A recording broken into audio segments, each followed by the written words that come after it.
Nikola Tesla. নামটা শুনলেই কি মনে হয়? আধুনিক বিদ্যুৎ, ভবিষ্যতের নানান প্রযুক্তি, তাই না? কিন্তু তার এই যে পরিচিতি, এর পেছনেও কিন্তু একটা অন্ধকার, একটা রহস্যময় অধ্যায় আছে। এমন সব প্রযুক্তির কথা বলছি যা দুনিয়ার কাছ থেকে প্রায় লুকিয়েই রাখা হয়েছিল। আচ্ছা, একটা প্রশ্ন করি। পকেটে রাখা যায় এমন একটা ছোট্ট যন্ত্র দিয়ে কি 10 তলা একটা বিল্ডিং ভেঙে ফেলা সম্ভব? শুনতে একদম সাইফাই সিনেমার গল্পের মতো লাগছে, তাই না? একটা অসম্ভব কল্পনা। কিন্তু না, এটা কোনো সিনেমার স্ক্রিপ্ট নয়। এই অবিশ্বাস্য দাবিটা করেছিলেন স্বয়ং কিংবদন্তি বিজ্ঞানী নিকোলা টেসলা। আর ঠিক এখান থেকেই শুরু হচ্ছে আমাদের আজকের এই অনুসন্ধান। তো চলুন আর দেরি না করে সরাসরি ডুব দেয়া যাক টেসলার সেই গোপন আবিষ্কারের গল্পে, যেটা ছিল একদিকে যেমন বাস্তব তেমনই ভয়ঙ্কর। সালটা ছিল 1896। টেসলার ল্যাবে একটা পরীক্ষা চলছিল। আর হঠাৎ করেই সেই পরীক্ষার জেরে একটা ছোটখাটো ভূমিকম্প হয়ে গেল। নিউ ইয়র্কের রাস্তায় লোকজন ভয়ে আতঙ্কে নেমে এলো। টেসলা সেদিনই প্রথম বুঝতে পারলেন তিনি কি মারাত্মক এক শক্তিকে নাড়া দিয়েছেন। এটা কোনো সাধারণ যন্ত্র ছিল না, ছিল প্রকৃতির নিয়মকে হাতের মুঠোয় আনার একটা চাবিকাঠি। আর মজার ব্যাপার হলো, তিনি এটা আবিষ্কার করেছিলেন প্রায় দুর্ঘটনাবশতই। পরে তিনি এই যন্ত্রটার একটা পকেট সাইজ ভার্সন তৈরি করেন, আর সেটা নিয়ে যান একটা নির্মীয়মান বিল্ডিংয়ের কাছে। যন্ত্রটা তিনি বিল্ডিংটার স্টিলের ফ্রেমে লাগিয়ে দেন, আর কিছুক্ষণের মধ্যেই পুরো কাঠামোটা ভয়ানকভাবে কাঁপতে শুরু করে। অবস্থা এমন হয় যে শ্রমিকরা ভয়ে চিৎকার করতে করতে পালাতে শুরু করে। রাস্তায় ভিড় জমে যায়, পুলিশ পর্যন্ত চলে আসে।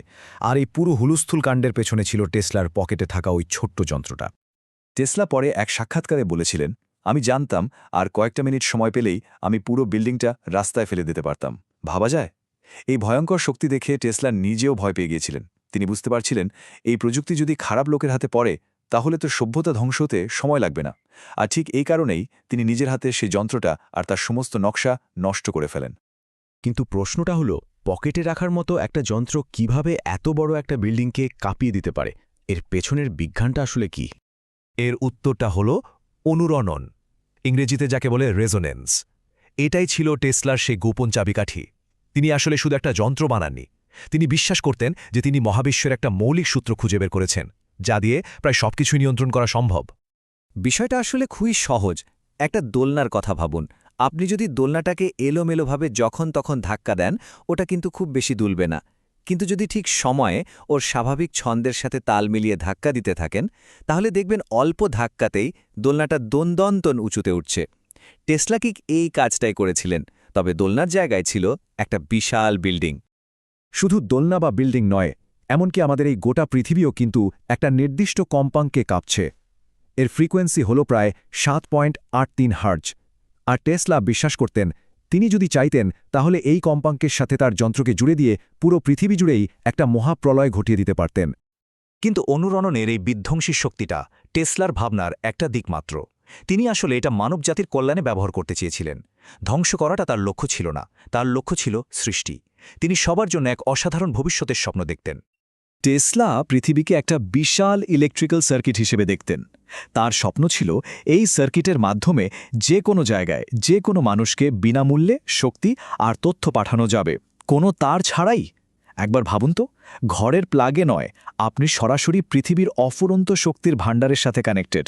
কোনো তারের ঝামেলা নেই, কোনো বিল নেই, সবার জন্য অসীম শক্তি। এটাই ছিল টেসলার সেই স্বপ্ন। আর এই স্বপ্নেরই প্রথম ধাপ ছিল তার ওয়ার্ডেনক্লিফ টাওয়ার। এই বিশাল টাওয়ারটা শুধু একটা সাধারণ বিল্ডিং ছিল না, এটা ছিল একটা নতুন যুগের প্রতীক, মানব সভ্যতাকে অন্য এক স্তরে নিয়ে যাওয়ার একটা দরজা। কিন্তু আমরা তো জানি, যখনই কোনো যুগান্তকারী আইডিয়া ক্ষমতার কাঠামোকে নাড়া দেয়, তখনই তার বিরুদ্ধে বাধা আসে। টেসলার এই স্বপ্নের ক্ষেত্রেও ঠিক তাই হয়েছিল। তার এই বিপজ্জনক স্বপ্নের পথে এসে দাঁড়ায় তখনকার সময়ের সবচেয়ে ক্ষমতাধর কিছু মানুষ।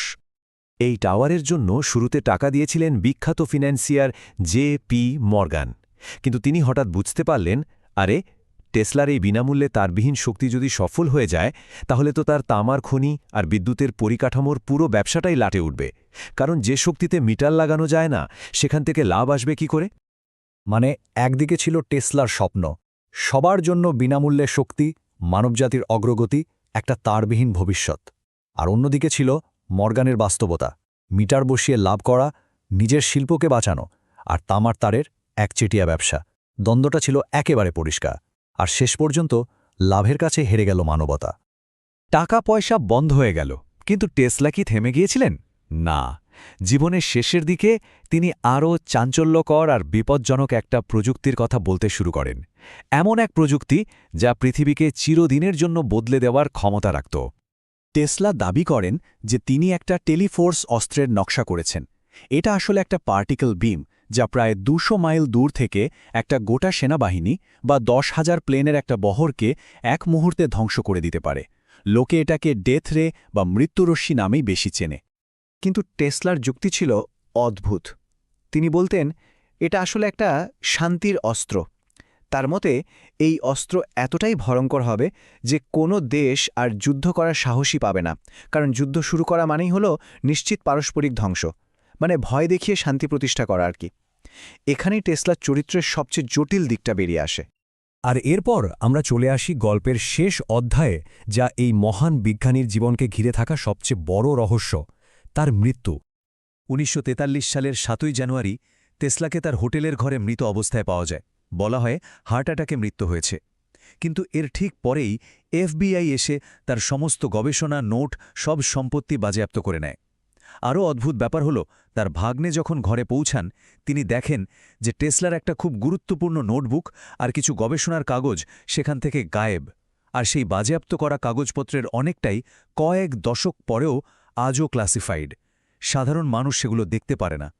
প্রশ্নটা থেকেই যায়, কি এমন ছিল সেই কাগজগুলোতে যা আজও এত গোপনীয়? টেসলার স্বপ্ন ছিল এমন একটা পৃথিবীর যেখানে হয়তো এত দূষণ থাকত না, সম্পদের জন্য এত যুদ্ধ হতো না। কিন্তু দেখুন, আজও শক্তির নিয়ন্ত্রণই কিন্তু বিশ্ব রাজনীতি আর সংঘাতের মূল কারণ। টেসলার গল্প আমাদের এটাই শেখায় যে জ্ঞান যখন ক্ষমতার সবচেয়ে বড় শত্রু হয়ে দাঁড়ায়, তখন তাকে যে কোনো মূল্যে দমিয়ে রাখা হয়। এটা যেন এক হারিয়ে যাওয়া ভবিষ্যতের গল্প। তো একটা শেষ প্রশ্ন রেখে যাই, যদি ওয়ার্ডেনক্লিফ টাওয়ার আজকে আধুনিক প্রযুক্তি দিয়ে আবার বানানো হতো, তাহলে কি আমরা সত্যি সত্যি বিনামূল্যে শক্তি পেতাম, নাকি ইতিহাস আবার নিজেকেই পুনরাবৃত্তি করত? টেসলার স্বপ্নটা কি শুধুই অতীতের একটা দুঃখজনক ঘটনা, নাকি আমাদের ভবিষ্যতের জন্য একটা সতর্কবার্তা? উত্তরটা হয়তো আমাদেরকেই খুঁজে বের করতে হবে।